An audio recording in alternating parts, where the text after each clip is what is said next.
महाराष्ट्र सरकारने माझे घर माझे अधिकार या वाक्यासह नवं गृहनिर्माण धोरण जाहीर केलं आहे।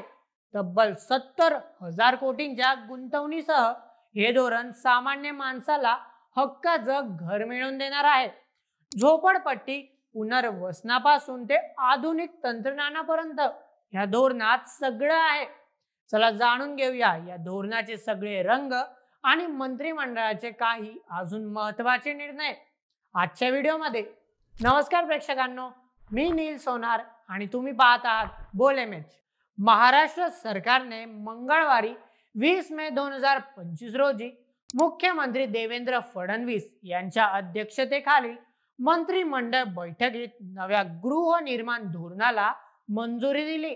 माझे घर माझे अधिकार या भित्र वाक्यावर आधारित या धोरणात 70,000 कोटींची गुंतवणूक अपेक्षित आहे। येत्या 5 वर्षात 35 लाख घरं बांधण्याचं उद्दिष्ट आले आहे, ज्यामुळे अल्प उत्पन्न गट, ज्येष्ठ नागरिक, महिला, औद्योगिक कामगार आणि विद्यार्थ्यांना परवडणारी घरं मिळणार आहे। या धोरणात झोपडपट्टी पुनर्वसन, पुनर्विकास आणि भाड्यांचा घरांचा समावेश आहे। विशेष म्हणजे महाआवास नावाचं एक केंद्रीकृत पोर्टल सुरू होणार आहे, ज्यामुळे सर्व योजनांचा लाभ घेणं सोपं होईल। या पोर्टलद्वारे सर्व भागधारक एकाच ठिकाणी जोडले जाणार आहेत।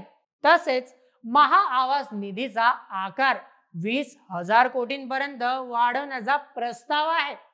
याशिवाय शाश्वत विकास आणि आधुनिक तंत्रज्ञानाला प्राधान्य देण्यात आलं आहे। सरकारी आणि निमसरकारी जमिनींचे जिल्हा जमीन बँक तयार केले जाणार आहे।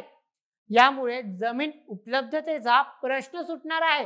विशेषतः मुंबई, पुणे आणि ठाणे यांसारख्या शहरी भागात गट विकास आणि परवडणाऱ्या घरांवर भर दिला जाणार आहे। मंत्रिमंडळाने या सोबतच इतरही महत्त्वाचे निर्णय घेतले। चला आता ते जाणूया।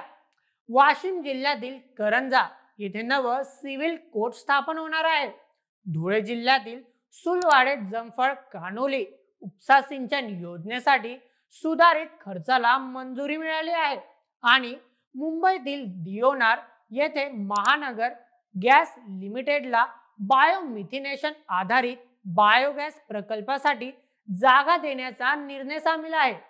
हे धोरण स्लम मुक्त महाराष्ट्र या दृष्टिकोनाला बळ देणार आहे। याआधी 2024 मध्ये या धोरणाचा मसुदा तयार झाला होता, ज्यामध्ये सर्व भागधारकांचे सल्ले घेण्यात आले। आता या धोरणाची अंमलबजावणी गतिमान होईल, आता असा विश्वास गृहनिर्माण विभागाने व्यक्त केला आहे। तर मित्रांनो, माझे घर माझे अधिकार या नव्या धोरणामुळे महाराष्ट्रात प्रत्येकाला हक्काचं घर मिळण्याचा मार्ग मोकळा झाला। 70,000 कोटींची गुंतवणूक आणि 35 लाख घरांचं स्वप्न प्रत्यक्षात येणार का? येत्या काळात काय घडामोडी घडणार हे तर पाहणं रंजकच ठरेल। पण तुमचं काय मत या पूर्ण प्रकरणावर? तुमचे मत आम्हाला कमेंटमध्ये नक्की कळवा आणि अशाच व्हिडिओंकरिता सबस्क्राईब करायला विसरू नका बोल एमएच आपल्या यूट्यूब चॅनलला।